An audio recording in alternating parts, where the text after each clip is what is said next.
또 왔구나. 이번엔 뭘 팔라고? 웃고 있지만 1987년 10월 서울 강남구 압구정동. 아직 논밭이 더 많던 그 시절 나 은경이는 이미 이 동네 최고의 부동산 중개업자였다. 경희 언니 또 계약 성사시켰다며? 대단해. 옆 가게 순자가 김치 냄새 풀풀 나는 앞치마를 두르고 달려온다. 나는 환한 미소를 지으며 손을 흔든다. 아이고, 별거 아니야. 그냥 운이 좋았지 뭐. 겸손한 말투, 상냥한 목소리. 동네 사람들이 보는 나는 항상 이랬다. 친절하고 정직하고 믿음직스러운 은경이. 하지만 그들은 모른다. 밤이 되면 내가 얼마나 다른 사람이 되는지를. 사무실 문을 열고 들어서니 익숙한 담배 냄새와 먼지 냄새가 코끝을 스친다. 낡은 책상 위에는 오늘도 부동산 계약서들이 산더미처럼 쌓여 있다. 똑똑똑. 들어오세요. 문이 열리며 50대 중반쯤 되어 보이는 남자가 고개를 내민다. 정장은 깔끔하지만 구겨진 구석이 보이고 구두는 닳아서 뒤축이 기울어져 있다. 실례합니다. 혹시 이 근처에 전세로 들어갈 만한 집이 있을까요? 물론이죠. 앉으세요. 차 한 잔 드릴게요. 나는 즉시 친근한 미소를 지으며 손님을 맞는다.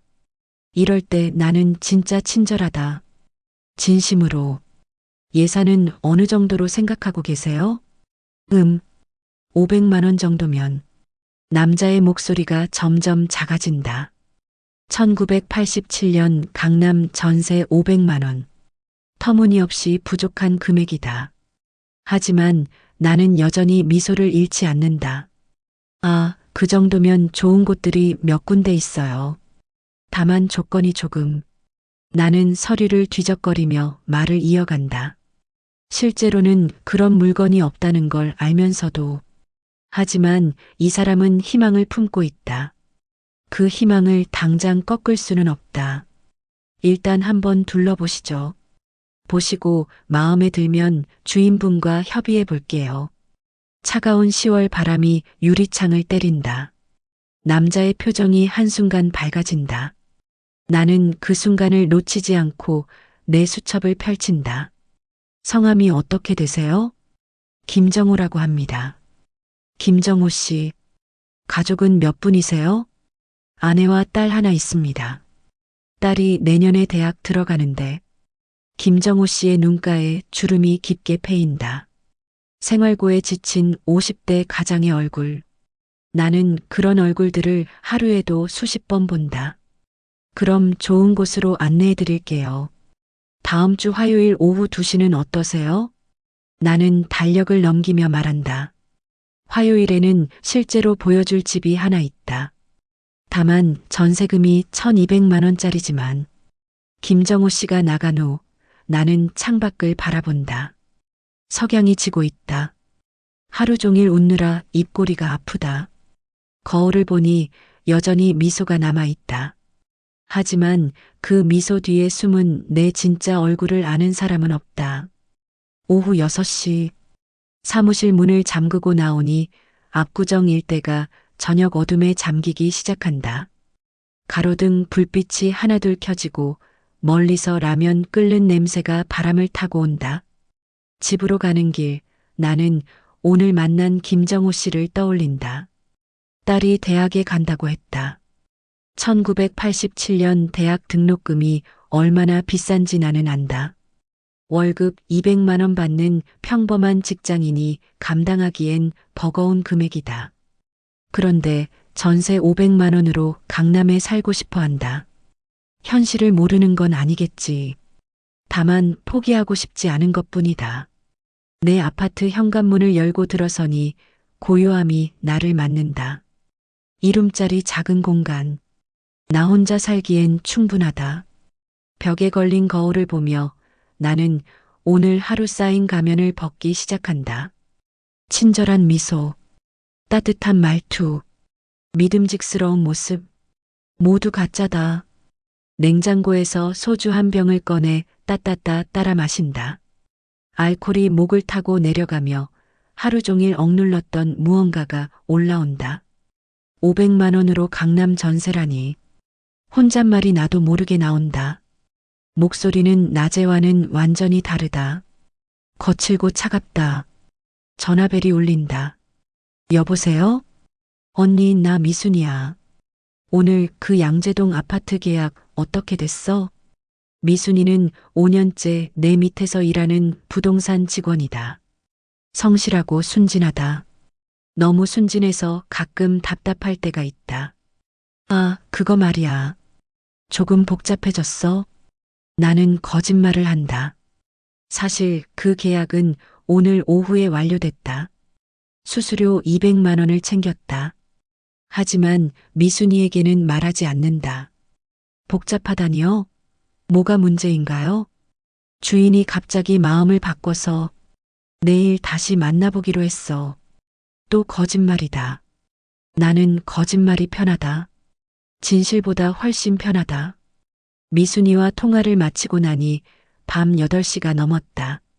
창밖으로 아파트 단지의 불빛들이 반짝인다. 각각의 불빛 뒤에는 각자의 삶이 있다. 각자의 고민과 꿈이 있다.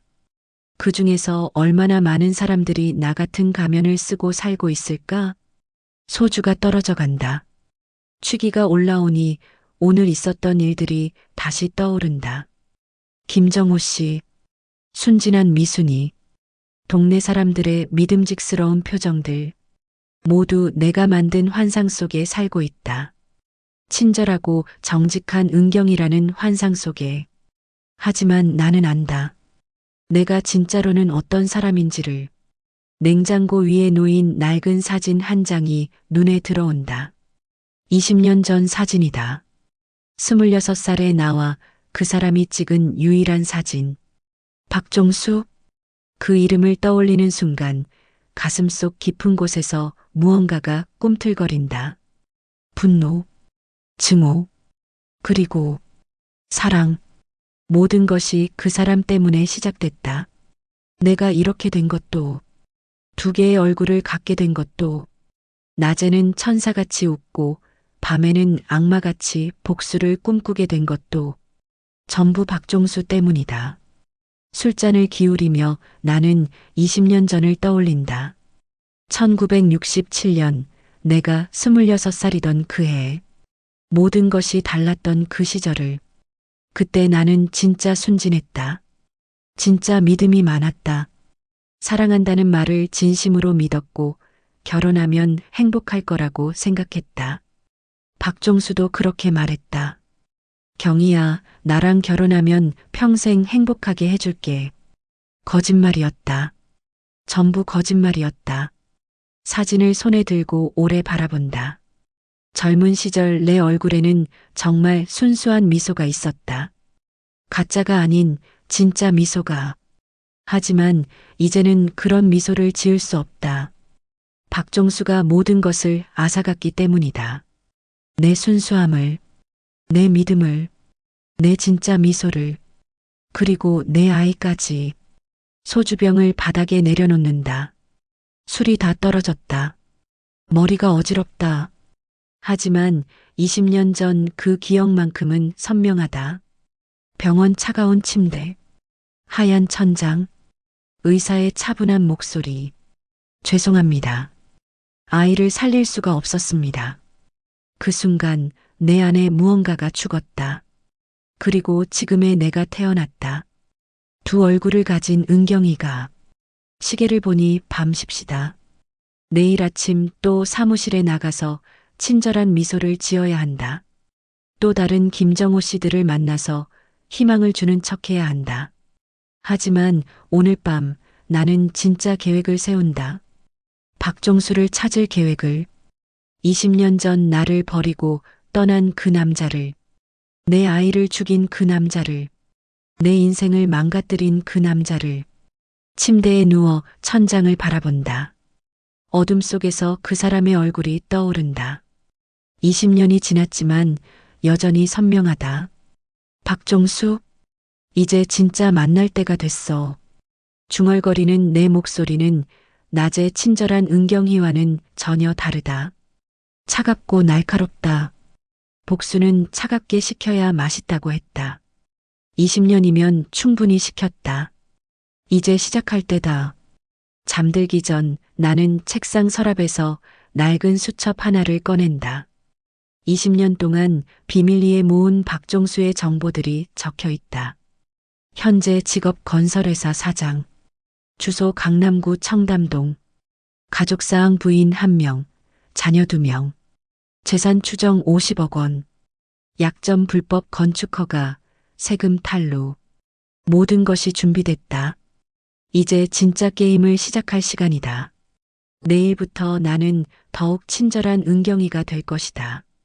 더욱 믿음직스럽고, 더욱 따뜻하고, 더욱 순수한 척을 할 것이다. 그래야 아무도 의심하지 않는다. 내가 복수를 준비하고 있다는 것을. 수첩을 다시 서랍에 넣고 나는 눈을 감는다. 꿈속에서도 나는 2개의 얼굴을 하고 있을 것이다. 하나는 세상을 향한 가면, 또 하나는 박종수를 향한 진짜 얼굴. 20년 만에 그가 보게 될 내 진짜 얼굴을. 1967년 봄. 나는 그때 서울 종로구 낡은 연립주택에서 홀어머니와 둘이 살았다. 어머니는 남의 집 빨래를 해주며 나를 키우셨다.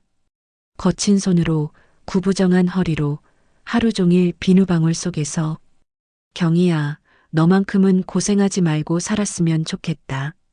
어머니는 늘 그렇게 말씀하셨다. 빨간 손으로 내 머리를 쓰다듬으며. 그래서 나는 공부를 열심히 했다. 밤늦게 양초 불빛 아래서 책을 읽었다. 대학은 못 가더라도 고등학교만큼은 나와야 한다고 생각했다. 그때 박종수를 만났다. 우리 동네 담배가게 아들이었다. 서울대 상과 대학 2학년이라고 했다. 키 크고 잘생기고 말도 잘했다. 무엇보다 내게 관심을 보였다. 경희 씨는 정말 예쁘네요. 영화나 한 편 보러 갈래요? 처음으로 남자가 데이트 신청을 했다. 심장이 쿵쾅거렸다. 얼굴이 빨개졌다. 저는 그런데 가본 적이 없어요. 그럼 더 좋잖아요. 처음이니까 더 의미가 있죠. 박종수의 미소는 봄 햇살처럼 따뜻했다. 나는 그 미소에 금세 빠져들었다. 명동국제극장에서 멜로 영화를 봤다. 손을 잡았을 때 전기가 흐르는 것 같았다. 영화가 끝나고 다방에서 차를 마셨다. 경희 씨는 장래 희망이 뭐예요? 저는 평범하게 살고 싶어요. 좋은 사람 만나서 결혼하고 아이들 키우고. 저랑 같네요. 저도 평범한 가정을 꾸리고 싶어요. 그때 박종수의 눈빛이 진짜 진심인 것 같았다. 거짓말인 줄 몰랐다. 데이트는 계속됐다. 일주일에 2번씩, 때로는 3번씩. 창경궁에서 산책도 하고 남산에서 서울 시내를 내려다보기도 했다. 경희야, 나 너 정말 좋아해. 3개월 만에 고백을 받았다. 나도 이미 그에게 푹 빠진 상태였다. 저도 좋아해요. 첫 키스는 한강 둔치에서 했다. 석양이 지는 강물 위로 갈매기들이 날아가고 있었다. 그 순간이 내 생애 가장 행복한 순간이었다. 사귄 지 반년 만에 박종수가 결혼 이야기를 꺼냈다. 경희야, 우리 결혼하자. 내가 대학 졸업하고 취직하면 바로 결혼식 올리자. 정말이에요? 당연하지. 난 너 아니면 안 돼. 그해 겨울 나는 임신했다. 처음엔 무서웠다. 하지만 박종수가 기뻐하는 모습을 보니 나도 행복했다. 우리 아이야. 우리 아이. 박종수는 내 배를 쓰다듬으며 웃었다. 아버지가 될 거라는 기대감에 눈을 반짝였다. 걱정하지 마. 내가 책임질게. 우리 셋이 행복하게 살자. 나는 그 말을 믿었다. 진심으로 믿었다. 하지만 문제가 생기기 시작했다. 박종수의 부모가 우리 사이를 반대한 것이다. 가난한 집 딸과는 결혼할 수 없다면서. 종수야, 너는 서울대 나온 엘리트야. 그런 애하고 뭔 결혼이냐? 아버지 사랑하는데요. 사랑이 밥 먹여주냐? 정신 차려. 싸움은 날이 갈수록 심해졌다. 박종수는 점점 지쳐갔다. 임신 3개월째 박종수가 이상해지기 시작했다. 만나는 횟수도 줄어들고 만나도 예전처럼 다정하지 않았다. 무언가 마음에 짐을 지고 있는 것 같았다. 종수 오빠 무슨 일 있어요? 아니야, 아무것도 아니야. 하지만 그의 눈을 보면 알 수 있었다. 뭔가 심각한 고민을 하고 있다는 것을. 임신 4개월째 결국 진실을 알게 됐다. 동네 사람들 입에서 소문이 들렸다. 박종수 시집에서 선 본다더라. 어떤 집 딸이래요? 강남 부잣집 딸이래. 아버지가 큰 회사 사장이라나? 가슴이 무너져 내렸다. 박종수에게 따져 물었다. 오빠 정말 다른 사람이랑 선 봐요? 박종수는 한참 동안 말이 없었다. 그러다가 고개를 끄덕였다. 미안해, 경희야. 어쩔 수가 없어. 어쩔 수 없다니. 우리 사이 아이는 어떡해요? 그건. 박종수는 끝까지 대답하지 못했다. 하지만 나는 알 수 있었다. 그가 무슨 생각을 하는지. 아이를 없애라는 거예요? 경희야, 지금 상황에서는. 싫어요. 절대 못해요. 나는 울면서 그의 가슴을 쳤다.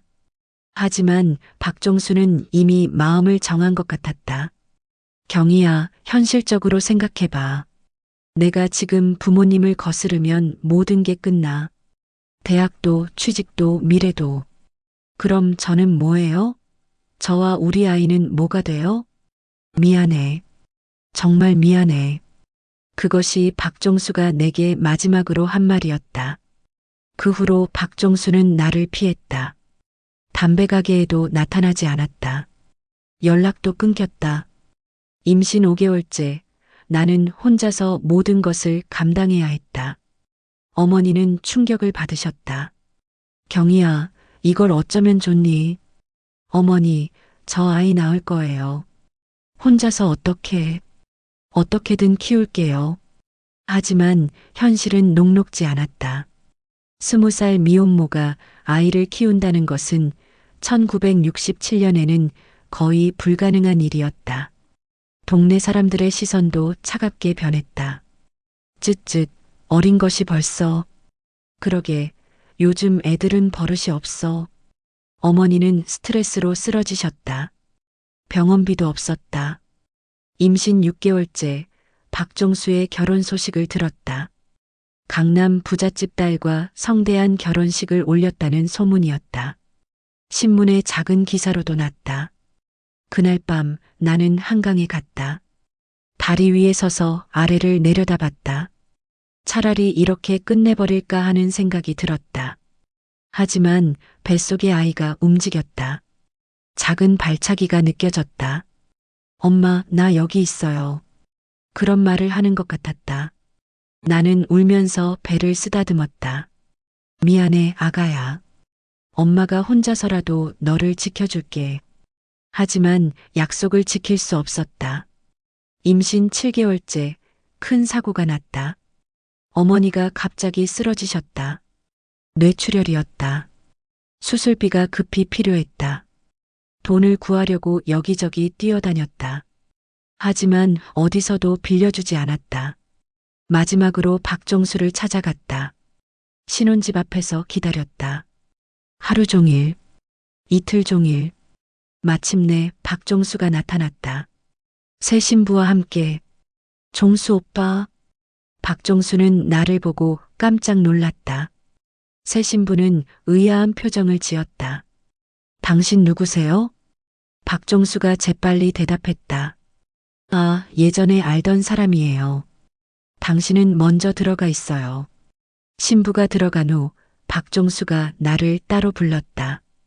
경희야, 왜 여기까지 와?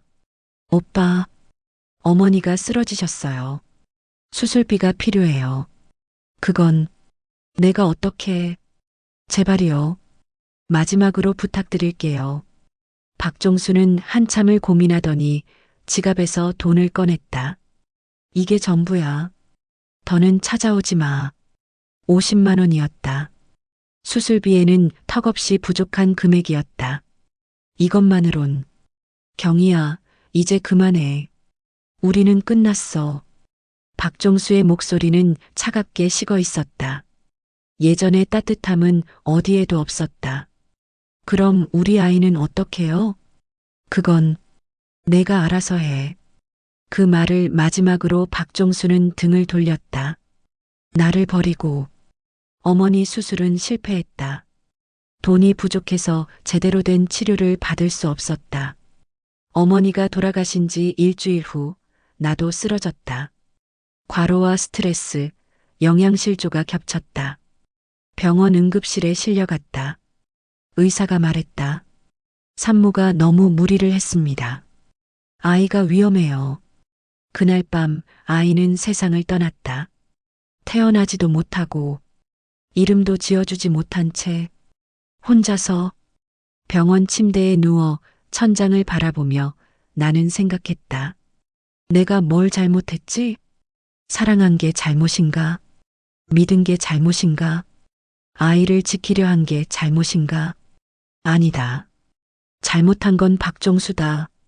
나를 버린 박종수가, 내 아이를 죽인 박종수가. 그날 밤 내 마음속에서 무언가 죽었다. 그리고 새로운 내가 태어났다. 복수를 다짐하는 은경이가. 퇴원 후 나는 달라졌다. 사람들은 내가 충격으로 성격이 변했다고 생각했다. 맞다. 변했다. 하지만 그들이 아는 것과는 반대로 나는 더욱 친절해졌다. 더욱 부드러워졌다. 더욱 믿음직스러워졌다. 겉으로는, 속으로는 복수를 계획했다. 20년 동안 차근차근 박종수를 찾았다. 그의 행적을 추적했다. 약점을 파악했다. 그리고 기다렸다. 완벽한 복수를 위해 1987년 마침내 때가 왔다. 박종수는 이제 성공한 건설회사 사장이다. 돈도 많고 권력도 있다. 모든 것을 다 가진 것 같아 보인다. 하지만 나는 안다. 그의 약점을, 그의 비밀을, 그의 두려움을. 20년 전 나를 버린 것이 얼마나 큰 실수였는지 알게 해줄 것이다. 그때 죽은 내 아이를 위해, 죽은 내 어머니를 위해, 무엇보다 죽어버린 순수한 나 자신을 위해. 박종수, 이제 진짜 게임을 시작하자. 내가 만든 괴물을 똑똑히 보게 될 거야. 1987년 11월. 언니, 이상한 손님이 왔어요. 미순이가 사무실로 뛰어들어온다. 얼굴이 상기되어 있다. 이상한 손님? 나는 차분하게 물어본다. 오늘도 친절한 은경이를 연기하며. 네, 청담동에서 왔다는 분인데 뭔가 거만해 보여요. 그런데 돈은 많을 것 같고. 청담동. 내 심장이 한번 뛴다. 하지만 표정은 전혀 변하지 않는다. 어떤 분인데? 박종수라고 하는데요. 건설회사 사장이래요. 20년 만에 듣는 그 이름. 나는 침착하게 고개를 끄덕인다. 아, 그분이시군요. 들어보라고 해. 미순이가 나간 후 나는 거울을 본다. 친절한 미소를 연습한다.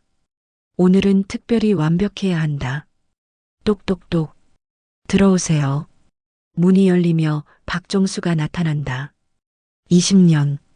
세월이 많이 흘렀다. 머리는 반쯤 벗어졌고 배도 나왔다. 하지만 여전히 그 오만한 표정은 그대로다. 박종수는 나를 보더니 잠깐 멈칫한다. 뭔가 낯익다는 표정이다. 하지만 확신하지는 못하는 것 같다. 그럴 수밖에. 20년 전 20살 은경이와 지금의 40살 은경이는 완전히 다른 사람이니까. 안녕하세요. 앉으세요. 차 한 잔 드릴까요? 내 목소리는 여전히 따뜻하다. 박종수는 어리둥절한 표정으로 의자에 앉는다. 이상하네. 목소리가 어디서 많이 들어본 것 같은데. 그런가요? 워낙 많은 분들을 뵈다 보니. 혹시 예전에 뵌 적이 있나요? 글쎄요. 잘 모르겠네요. 박종수는 고개를 젓는다. 나는 속으로 안도한다. 아직 모르는 게 좋다. 너무 일찍 알면 재미없으니까. 어떤 일로 오셨는지요? 아, 네. 강남 일대에 땅을 좀 찾고 있습니다. 아파트 건설용으로요. 규모가 어느 정도나 되나요? 한 500평 정도? 아니면 더 커도 괜찮고요. 500평? 1987년 강남에서 그 정도 규모는 수십억짜리 거래다. 아, 그 정도시면 좋은 땅들이 몇 군데 있긴 한데요. 나는 서류를 뒤적거리며 말한다. 실제로 그런 땅이 있다. 하지만 문제가 좀 있는 땅들이다. 다만 조건이 조금 까다로워요. 원주인들이 쉽게 내주려 하지 않거든요. 돈 문제라면 걱정 마세요. 돈은 충분히 있어요. 박종수의 목소리에 자신감이 넘친다. 20년 전 그 자신감 넘치는 목소리 그대로다. 그때도 그랬다. 모든 걸 다 할 수 있을 것처럼 말하다가 결국엔. 그렇다면 한번 보시죠. 내일 오후에 안내해 드릴게요. 좋습니다. 그런데 정말 어디서 많이 본 것 같은데요. 박종수가 다시 나를 유심히 본다. 나는 의도적으로 살짝 웃어준다. 많은 분들이 그렇게 말씀하세요. 제가 얼굴이 평범해서 그런가 봐요. 아니에요. 평범하지 않은데. 참 예쁘시네요. 여전하다. 여전히 여자 보면 입에 발린 소리부터 한다. 감사합니다. 그럼 내일 2시에 뵐까요? 박종수가 나간 후 나는 창밖을 바라본다. 20년을 기다린 이 순간이 드디어 왔다. 미순이가 들어온다. 언니, 그분 어떤 분이에요? 뭔가 이상하던데요. 이상하다니? 말투도 그렇고 좀 건방져 보이던데요. 역시 미순이는 눈치가 빠르다. 그래, 난 괜찮던데. 돈 많은 손님이면 되지 뭐. 하지만 속으로는 다른 계획을 세운다. 저녁 8시. 사무실 문을 잠그고 나서니 11월 찬바람이 얼굴을 스친다. 집에 가는 길 나는 20년 전을 떠올린다. 박종수가 나를 못 알아본다는 것이 오히려 좋다. 이렇게 접근하는 것이 더 효과적일 것이다. 아파트에 도착해서 냉장고를 열어 소주를 꺼낸다. 오늘은 특별한 날이니까 축배를 들어야지. 박종수, 오늘 내가 내 사무실에 왔다는 걸 알고 있니? 혼자 말하며 소주잔을 기울인다. 알코올이 목을 타고 내려가며 20년간 억눌렀던 감정이 올라온다. 분노, 증오, 그리고 기대감. 드디어 복수할 수 있다는 기대감. 다음 날 오후 2시. 박종수가 정시에 나타난다. 오늘은 더 잘 차려입고 왔다. 명품 정장에 비싼 시계까지. 어제 생각해보니 정말 어디서 본 것 같아요. 혹시 성함이? 은경이라고 합니다. 은경이, 은경이. 박종수가 내 이름을 되뇌인다. 뭔가 기억나려고 하는 것 같다. 하지만 여전히 확신하지는 못한다. 그럼 가볼까요? 내가 준비한 땅은 압구정동 외곽에 있었다. 500평 정도 되는 너른 땅이다. 하지만 문제가 있다. 지하에 고분이 있다는 소문이 있어서 개발이 어렵다는 것이다. 또한 소유주가 여러 명으로 나뉘어져 있어서 계약이 복잡하다. 여기네요. 땅 앞에서 차를 세운다. 박종수가 내려서 주변을 둘러본다. 위치는 좋네요. 그런데 뭔가 으스스한데? 그래서 좀 싸게 나온 거예요. 다른 분들이 꺼려해서. 사실 이 땅은 내가 3개월 전에 미리 알아둔 것이다. 박종수 같은 사람에게 딱 맞는 함정이다. 으스스하다니 무슨. 예전에 이 근처에서 사고가 좀 있었다고 해요. 거짓말이다. 하지만 박종수는 모른다. 사고? 교통사고요. 여러 명이 죽었다고. 그래서 사람들이 기피하는 거죠.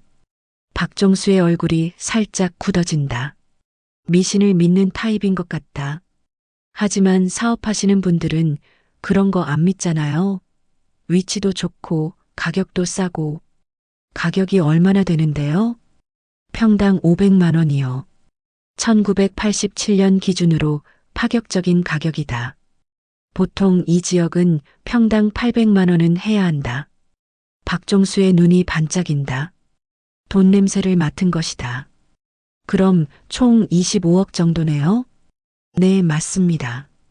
다른 데 같으면 40억은 해야 할 땅인데. 그런데 계약은 어떻게 해요? 소유주가 7명이에요. 각자 따로 계약해야 해서 조금 복잡하긴 해요.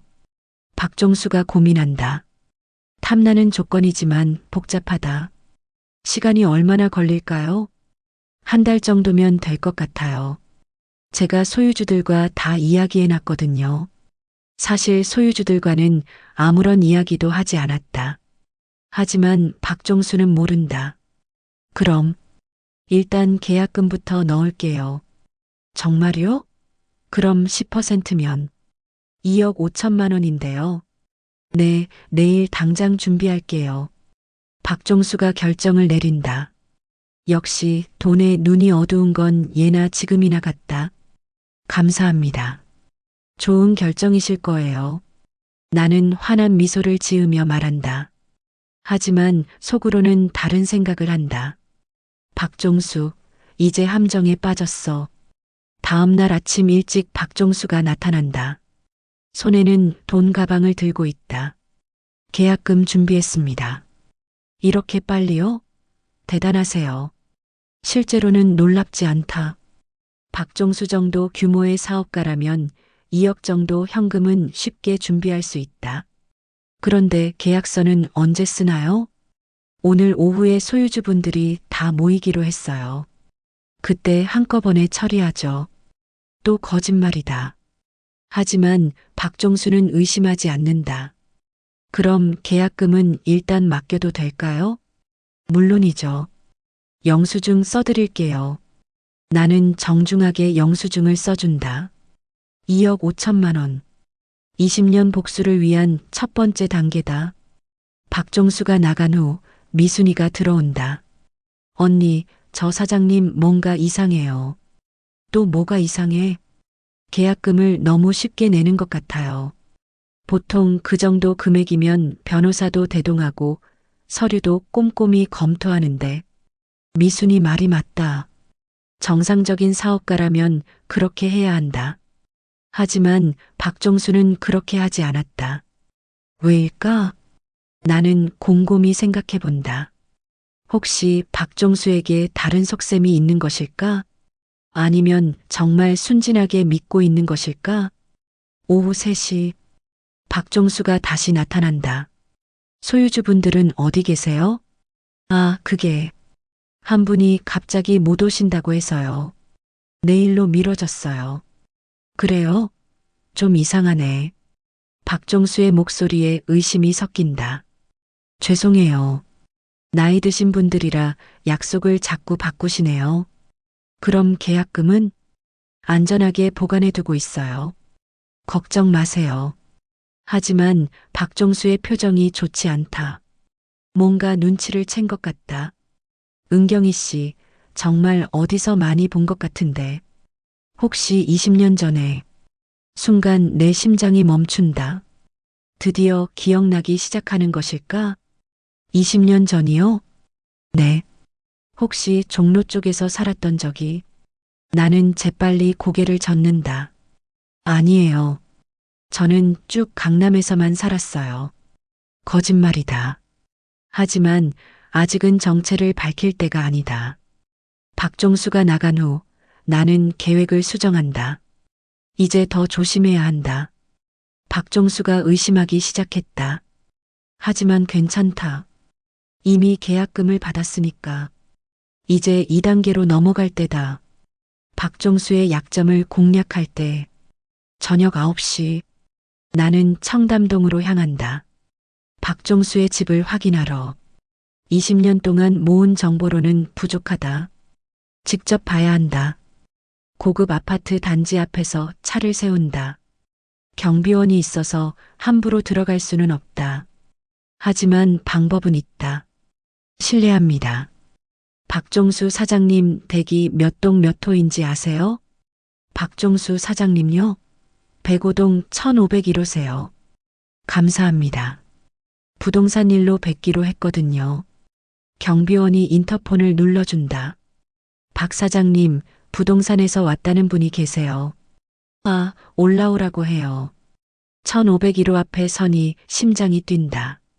20년 만에 박종수의 집 앞에 서 있다. 초인종을 누른다. 문이 열리며 박종수가 나타난다. 집안에서는 여자 목소리와 아이들 목소리가 들린다. 이 시간에 웬일이세요? 죄송해요. 급한 일이 생겨서 잠깐만 말씀드릴 게 있어서요. 그럼 밖에서 얘기하죠. 박종수가 문을 닫고 나온다. 가족들에게 들리는 것을 꺼려하는 모습이다. 무슨 일인데요? 소유주 중 한 분이 마음을 바꾸셨어요. 가격을 더 올려달라고. 얼마나요? 평당 100만 원 더요. 박종수의 얼굴이 굳어진다. 그럼 총 5억이 더 필요하다는 얘기네요? 네. 죄송해요. 생각해 볼게요. 너무 오래 생각하시면 다른 분에게 넘어갈 수도 있어요. 알겠어요. 내일 연락드릴게요. 박종수가 들어가고 나서 나는 잠시 그 자리에 서 있는다. 집안에서 들리는 가족들의 웃음소리, 따뜻한 가정의 소리. 20년 전 내가 꿈꾸던 바로 그것. 하지만 박종수는 나와 우리 아이 대신 다른 가족을 선택했다. 이제 그 대가를 치를 때다. 집에 돌아가서 나는 다음 계획을 세운다. 박종수를 완전히 망가뜨릴 계획을. 20년 전 그가 내게 한 것처럼. 1987년 12월. 언니, 큰일 났어요. 미순이가 창백한 얼굴로 뛰어들어온다. 손에는 신문을 들고 있다. 왜? 무슨 일이야? 이거 보세요. 신문 경제면에 작은 기사가 실려 있다. 청담동 박종수 건설 사장, 불법 건축 허가 의혹. 내 심장이 뛴다. 드디어 시작됐다. 이게 뭐야? 우리랑 계약하려던 그 사장님 아니야? 미순이가 놀란 목소리로 묻는다. 나는 침착하게 대답한다. 그런 것 같네. 큰일이다. 하지만 속으로는 미소를 짓는다. 내가 언론에 흘린 정보가 드디어 기사화된 것이다. 3개월 전부터 준비한 일이다. 박종수의 불법행위 증거들을 수집해서 기자들에게 제보했다. 박종수가 지난 10년간 건축 허가를 받을 때 뇌물을 준 증거들, 안전 기준을 무시한 부실 공사 내역들, 세금을 탈루한 기록들, 모두 20년간 은밀히 수집한 자료들이다. 오후 2시, 박종수가 사무실로 달려온다. 얼굴이 사색이 됐다. 은경희 씨, 이게 대체 무슨 일이에요? 그의 손에도 신문이 들려 있다. 무슨 일이라니요? 이 기사 말이에요. 누가 이런 걸 흘린 거예요? 저도 오늘 신문 보고 깜짝 놀랐어요. 정말 사실인가요? 사실이 아니에요. 전부 거짓말이라고요. 박종수가 흥분해서 소리친다. 하지만 내가 모은 증거들은 모두 사실이다. 그렇다면 다행이네요. 금방 해명되겠죠. 문제는 그게 아니에요. 이런 기사가 나면 사업이 막힌다고요. 박종수의 목소리에 절망감이 섞인다. 20년 전 내가 느꼈던 그 절망감. 그래서 더 급한데. 우리 땅 계약 말이에요. 땅 계약요? 네, 빨리 처리해야 해요. 지금 상황에서는 현금 확보가 급해요. 박종수가 다급하게 말한다. 언론 공격을 받고 있는 상황에서 현금이 필요한 것이다.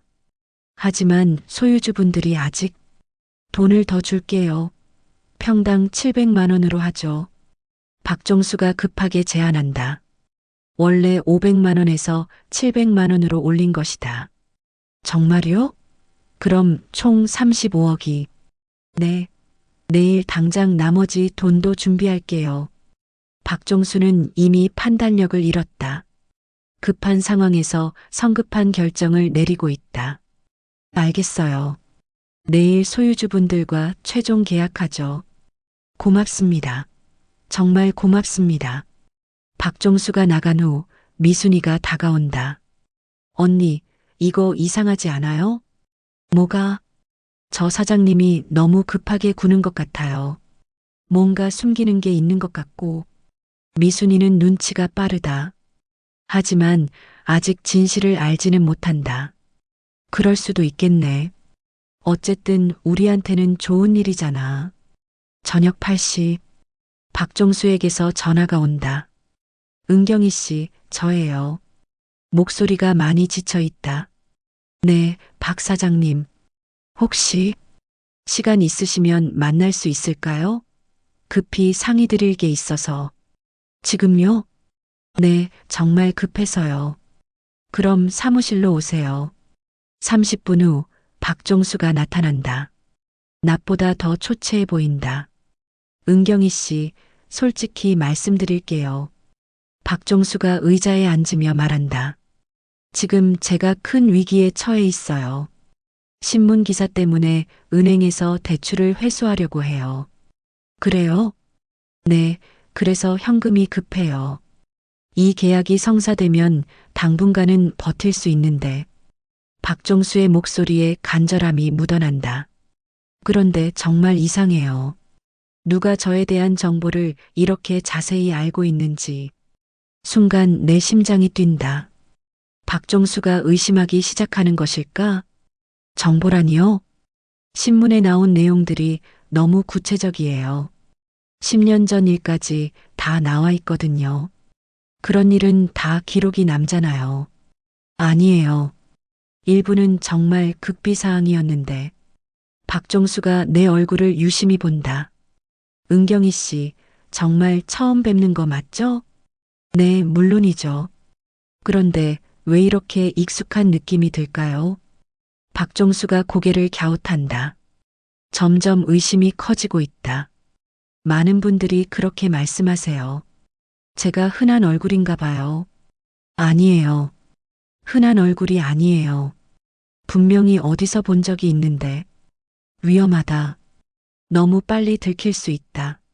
아, 그런데 계약 얘기는 어떻게 할까요? 나는 화제를 돌린다. 아, 네. 내일 계약금 나머지를 가져올게요.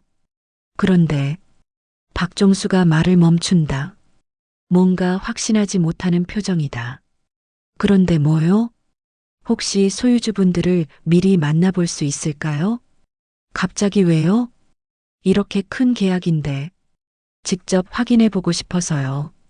박종수가 의심하고 있다. 소유주들이 실제로 존재하는지 확인하려는 것이다. 그럼 내일 계약할 때 뵈시면 되잖아요. 아니에요. 미리 만나보고 싶어요. 박종수의 목소리가 단호해진다. 그게 소유주분들이 까다로우셔서 미리 만나는 것을 싫어하세요. 이상하네요. 35억짜리 거래에서 그럴 리가 없는데. 박종수의 의심이 점점 커진다. 박 사장님, 혹시 저를 의심하시는 건 아니죠? 아니에요. 그런 게 아니라. 그럼 내일까지 생각해 보세요. 이 계약하실 거면 믿고 진행하시고, 의심스러우면 그만두시고. 나는 단호하게 말한다.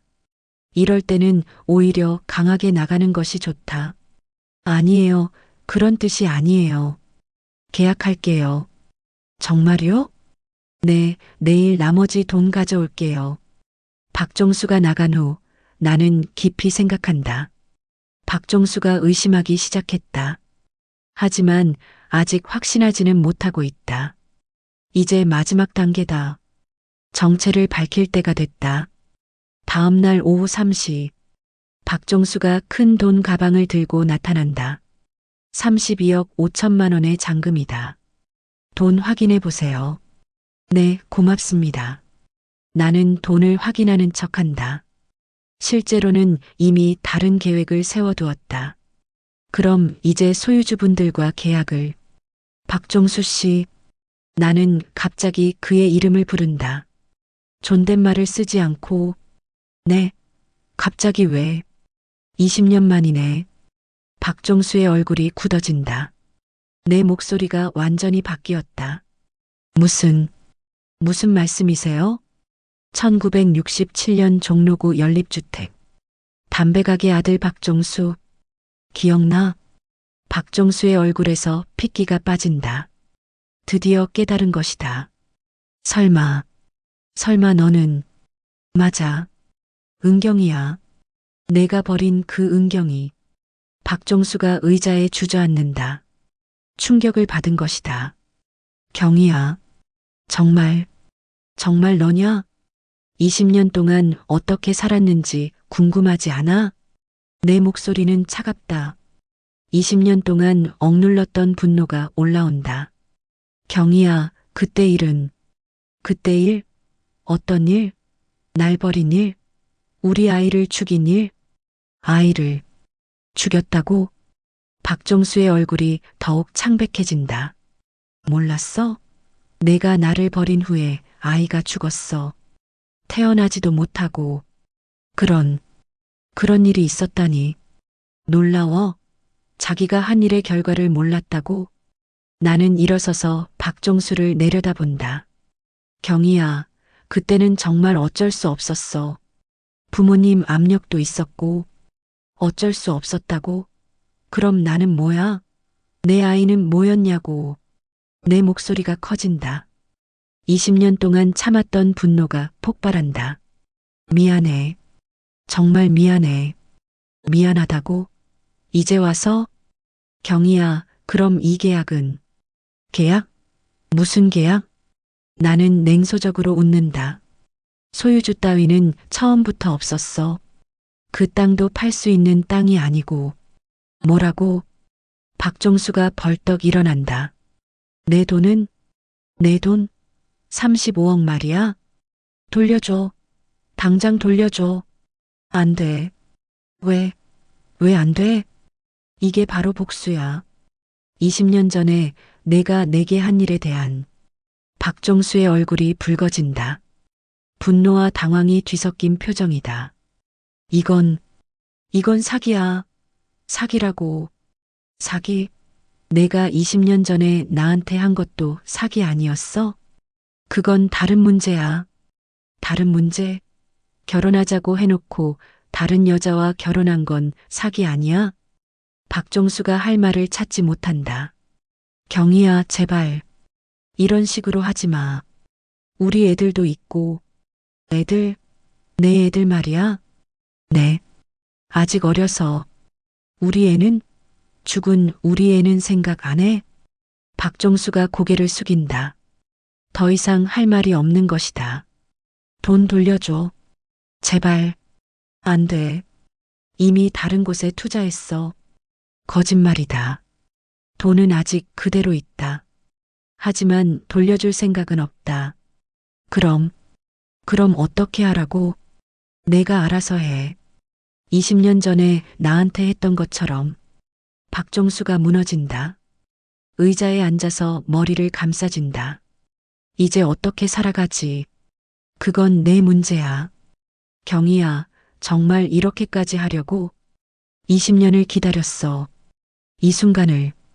박종수가 고개를 든다. 눈물이 맺혀 있다. 그럼 우리는 끝나는 거야? 우리는 이미 20년 전에 끝났어. 내가 끝낸 거야. 박종수가 일어선다. 비틀거리며 문으로 향한다. 경이야, 미안해. 정말 미안해. 미안하다는 말로 되는 줄 알아? 박종수가 문 앞에서 돌아본다. 마지막으로 뭔가 말하려고 하지만 결국 아무 말도 하지 않고 나간다. 박종수가 나간 후 사무실은 조용해진다. 20년 만에 복수를 완성했다. 하지만 왜일까? 시원하지 않다. 오히려 허전하다. 미순이가 들어온다. 언니, 무슨 일 있었어요? 박 사장님이 울면서 나가던데. 아, 계약이 잘못됐나 봐. 정말요? 그럼 그 큰 돈은? 걱정하지 마. 다 해결될 거야. 미순이가 나간 후 나는 창밖을 바라본다. 복수는 끝났다. 하지만 이제 뭘 해야 할까? 20년 동안 오직 복수만 생각하며 살았는데 이제 복수가 끝났다. 남은 건 무엇인가? 텅 빈 허무함 뿐이다. 1988년 봄, 박종수를 파멸시킨 지 4개월이 지났다. 그는 회사가 망했다. 집도 잃었다. 가족들과도 흩어졌다. 완벽한 복수였다. 하지만 나는 행복하지 않았다. 언니, 요즘 왜 그래요? 미순이가 걱정스러운 얼굴로 묻는다. 뭐가? 얼굴이 안 좋아 보여요. 웃지도 않고. 미순이 말이 맞다. 복수를 완성한 후 나는 더 이상 웃을 수 없었다. 가짜 미소조차. 괜찮아. 좀 피곤할 뿐이야. 그런데 언니, 그 박 사장님은 어떻게 됐어요? 모르겠어. 왜? 동네에서 소문 들었는데 완전히 망했다던데요. 내 가슴이 쿵 하고 내려앉는다. 망했다니? 네, 회사도 망하고 집도 잃고 부인하고도 이혼했다던데요. 이혼까지. 나는 예상하지 못했다. 애들은? 부인이 데려갔다던데요. 혼자 고시원에서 산다더라고요. 박종수가 혼자 고시원에서 산다고? 20년 전 나처럼? 그날 저녁 나는 고시원이 있는 동네로 갔다. 을지로 뒷골목, 낡은 고시원 건물들이 즐비한 곳이다. 20년 전 내가 살던 연립주택과 비슷한 분위기다. 박종수를 찾기는 어렵지 않았다. 3층 구석방에 있었다. 문틈으로 새어나오는 불빛이 어둠 속에서 외롭게 보였다. 노크를 했다. 누구세요? 박종수의 목소리가 들린다. 많이 쇠약해진 것 같다. 나야. 은경이. 잠시 침묵이 흘렀다. 그러다가 문이 열렸다. 박종수가 나타났다. 4개월 사이에 완전히 다른 사람이 되어 있었다. 수척하고 머리는 백발이 늘었고 옷은 낡고 구겨져 있었다. 경희야, 왜 여기까지? 들어가도 돼?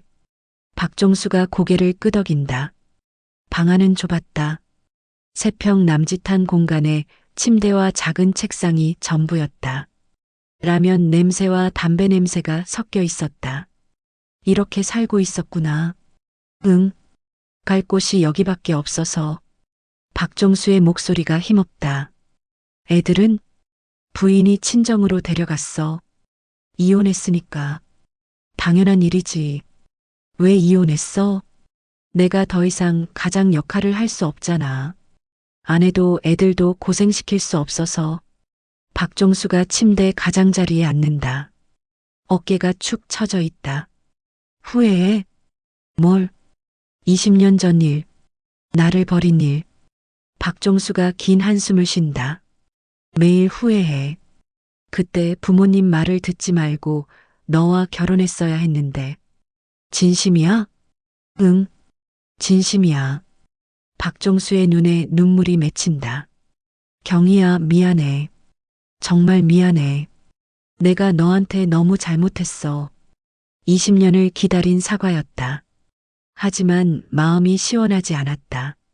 그때 우리 아이. 응, 들었어. 미안해.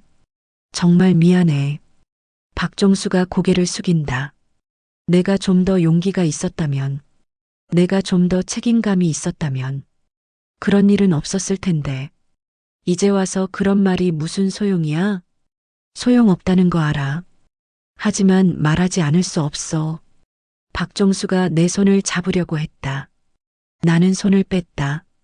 경희야, 나 이제 죽을 것 같아. 뭐라고? 사는 게 너무 힘들어. 박정수의 목소리에 절망감이 가득하다. 매일 밤 너 생각해. 우리 아이 생각해. 그때 내가 다른 선택을 했다면 어땠을까 생각해. 그만해. 경희야, 나 정말. 그만하라고. 나는 소리쳤다. 더 이상 듣고 싶지 않았다. 박정수가 놀라서 나를 본다. 경희야, 너 때문에 내가 얼마나 힘들었는지 아니? 20년 동안 얼마나 복수를 꿈꿨는지 아니? 알아. 알아. 그런데 왜 이제 와서 이런 말을 해? 미안해.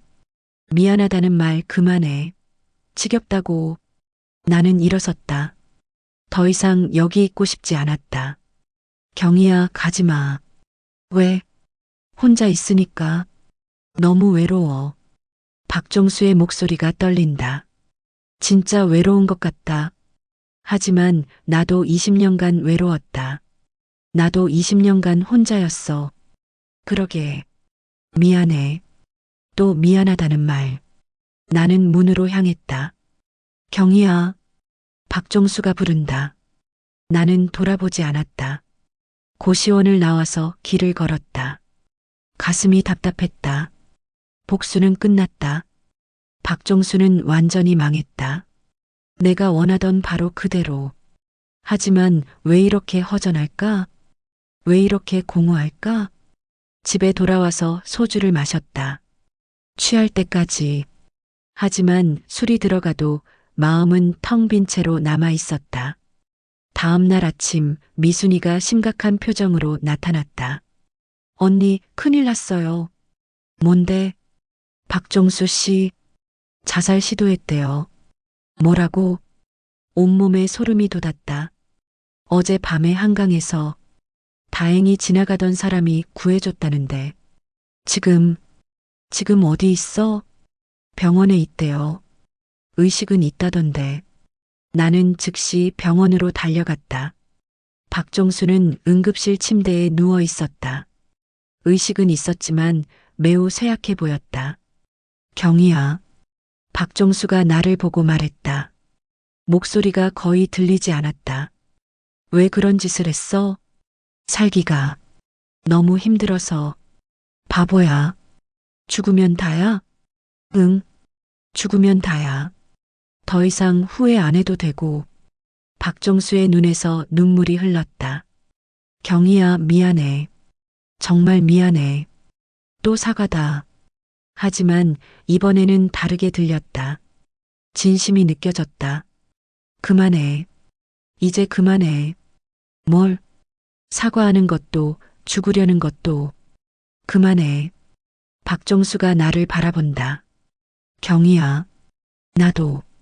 나도 이제 지쳤어. 나는 의자에 앉았다. 20년 동안 복수만 생각하면서 살았어. 너를 망가뜨리는 것만 생각하면서. 알아. 그런데 정말로 너를 망가뜨리고 나니까.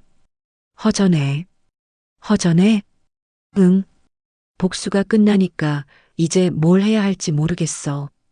박정수가 천천히 고개를 끄덕인다. 경희야, 그럼 이제. 모르겠어. 진짜 모르겠어. 우리는 한동안 말이 없었다. 병원 특유의 소독약 냄새가 코끝을 스쳤다. 경희야, 나 하나만 물어봐도 돼? 뭘?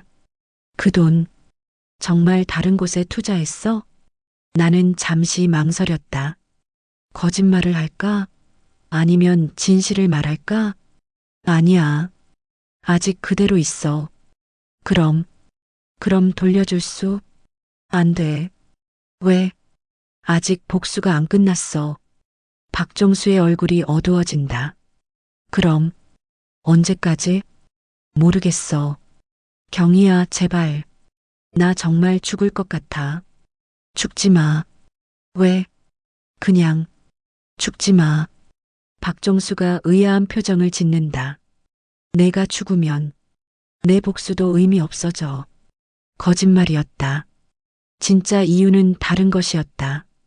박정수가 죽는 걸 원하지 않았다. 왜인지는 모르겠지만 일주일 후 박정수가 퇴원했다. 다시 고시원으로 돌아갔다. 나는 며칠 더 고민했다. 돈을 돌려줄 것인가 말 것인가. 복수를 계속할 것인가 끝낼 것인가. 결국 결정했다. 고시원으로 다시 찾아갔다. 또 왔구나. 박정수가 문을 열어준다. 조금은 나아 보였다. 응. 할 말이 있어서. 들어와. 방 안은 여전히 좁고 초라했다. 뭐라고 할지 모르겠지만 나는 가방에서 통장을 꺼냈다. 이게 뭐야? 내 돈. 박정수의 눈이 커진다. 돌려주는 거야? 응. 왜? 갑자기 복수가 끝났으니까. 정말? 정말. 박정수가 통장을 받아든다. 손이 떨린다. 경희야. 고마워. 정말 고마워. 고맙다는 말은 하지 마. 왜? 그냥 하지 마. 박정수가 고개를 끄덕인다. 그럼 이제 우리는? 모르겠어. 아직 모르겠어. 그래도 미워하지는 않는 거지? 나는 잠시 생각했다. 정말로 박정수를 미워하지 않는 것일까? 미워해. 아직도. 그렇구나. 하지만 내가 죽기를 바라지는 않아. 박정수의 눈에 희망의 빛이 스친다. 그럼 다시 시작할 수 있을까? 뭘? 우리 다시 시작할 수 안 돼. 즉시 거절했다. 왜? 20년은 너무 긴 시간이야. 그렇구나. 박정수가 고개를 숙인다. 하지만 친구는 될 수 있을 거야. 언젠가는. 정말? 응. 언젠가는. 박정수의 얼굴에 미소가 스친다. 20년 만에 보는 진짜 미소다. 경희야, 고마워. 정말 고마워. 고맙다는 말하지 말라고 했잖아. 미안. 습관이야. 우리는 웃었다. 20년 만에 함께 웃었다. 그럼 나 이만 갈게. 응. 조심히 가. 고시원을 나오면서 나는 생각했다. 복수는 끝났다. 하지만 내 인생은 이제 시작인지도 모른다. 20년 동안 복수에만 매여 살았지만 이제는 다른 것을 찾아야 한다. 진짜 내 삶을. 사무실로 돌아가니 미순이가 기다리고 있었다. 언니, 어디 갔다 와요? 응, 일 보러 갔다 왔어. 그런데 언니, 얼굴이 밝아졌네요? 그래. 네, 뭔가 홀가분해 보여요. 미순이 말이 맞다. 마음이 홀가분했다. 20년 동안 짊어지고 다닌 짐을 내려놓은 기분이었다. 미순아. 네. 우리 새로운 사업 시작해볼까? 새로운 사업요? 응.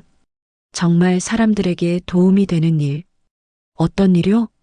생각해볼게. 천천히. 미순이가 환하게 웃는다. 좋아요. 언니와 함께라면 뭐든지 좋아요. 창밖으로 석양이 지고 있었다. 하루가 끝나가고 있었다. 하지만 내게는 새로운 하루가 시작되는 기분이었다. 20년 만에 처음으로 미래를 생각할 수 있게 됐다. 복수가 아닌 희망을 품고 그날 밤 집에서 오래된 일기장을 꺼냈다. 20년 전 마지막으로 쓴 일기였다. 1967년 12월 15일. 오늘 우리 아기가 하늘나라로 갔다. 너무 아프다. 박정수가 미워서 죽을 것 같다. 언젠가 복수하겠다. 그 아래 새로운 글을 썼다. 1988년 4월 20일. 복수가 끝났다. 이제 새로운 시작이다. 미움보다는 용서를, 복수보다는 희망을, 내 남은 인생을 위해. 일기장을 덮고 창밖을 바라봤다. 별들이 반짝이고 있었다. 20년 전 죽은 내 아기도 저 별 중 하나가 되어 나를 보고 있을까? 아가야, 엄마가 이제 행복하게 살게. 복수는 끝났어. 이제 진짜 여러분도 인생에서 누군가에게 깊이 배신당한 경험이 있으신가요? 그 상처를 어떻게 치유하셨는지, 혹은 지금도 아프신지 댓글로 마음 편히 털어놓으세요. 혼자가 아니시니까요.